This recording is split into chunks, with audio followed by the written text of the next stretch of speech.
All right, today we're going to be talking about setting up proportions and then solving them. So today we're going to have some actual real-life situations that we're going to have to figure out, and we're going to figure them out using proportions. Remember, anytime we're solving proportions, we're going to use cross multiplication. So that's still going to be the case today. So first, real-life problems. You know, you've got yourself an actual elephant and you've got yourself an image of an elephant. Your job is to figure out how tall is this image of the elephant if the actual and the image are proportionate. They are equal ratios, okay? So the key for solving these types of problems today, guys, is a word ratio. I'd like you to write that down. Word ratio. Before you do any math, you're going to tell me the two things that you are comparing.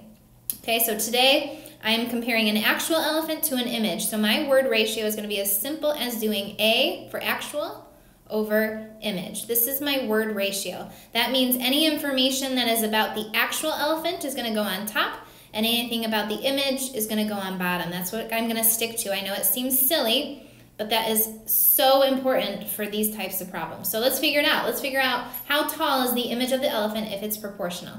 So my actual elephant is 12 feet tall. And it is the image, which goes on the bottom. I don't know how tall that image is. And the actual elephant is 7 feet wide. And the image of the elephant is 3.5 feet wide. So my job today is to figure out what that x is. So I'm going to do like I did yesterday. I'm going to cross multiply.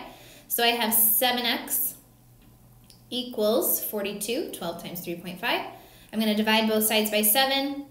So my missing piece here, x is going to equal 6 feet. That's how tall the image of my elephant is. Got it? All right, let's do some more. So now I have 3 different situations here that I'm going to write a word ratio for, and then I am going to solve. So I have a band. I'm going to do my word ratio here. 2 things I'm comparing. I'm going to start reading and figure out what are those 2 things I'm comparing.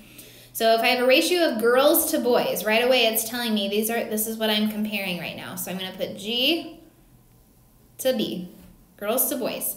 Now I'm going to plug in my information, girls to boys. Let's figure this out. So if a ratio of girls to boys in the marching band is consistently 2 to 3. So I'm going to put 2 girls for every 3 boys. Okay? How many girls? That's my question. How many girls? So on top here, I don't know how many girls if there were 21 boys. So that's why I set up my proportion. Now I'm going to cross multiply. 3 times x is 3x. 2 times 21 is 42. I'm going to divide both sides by 3.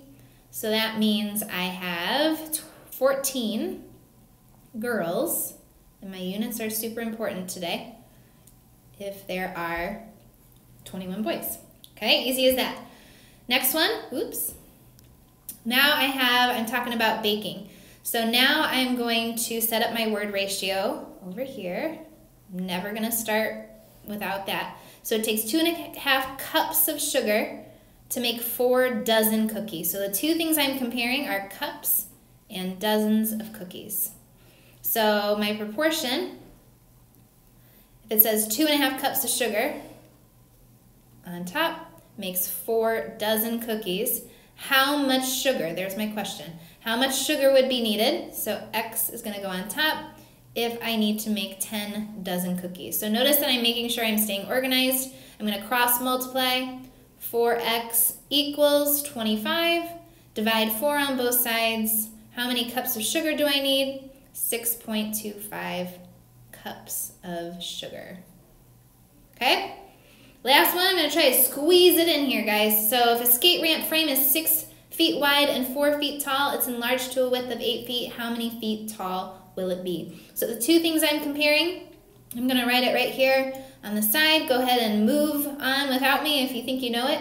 So I have width and I have tall. That's my word ratio. Okay, so it's 6 feet wide by 4 feet tall. I want to enlarge it, so it's got a width of 8 feet. So my width is going to go on top. That means I'm missing how tall it's going to be. So I'm going to cross multiply. 6x equals 32. So I have x, divide 6 on both sides, so I have x is 5.3 feet tall.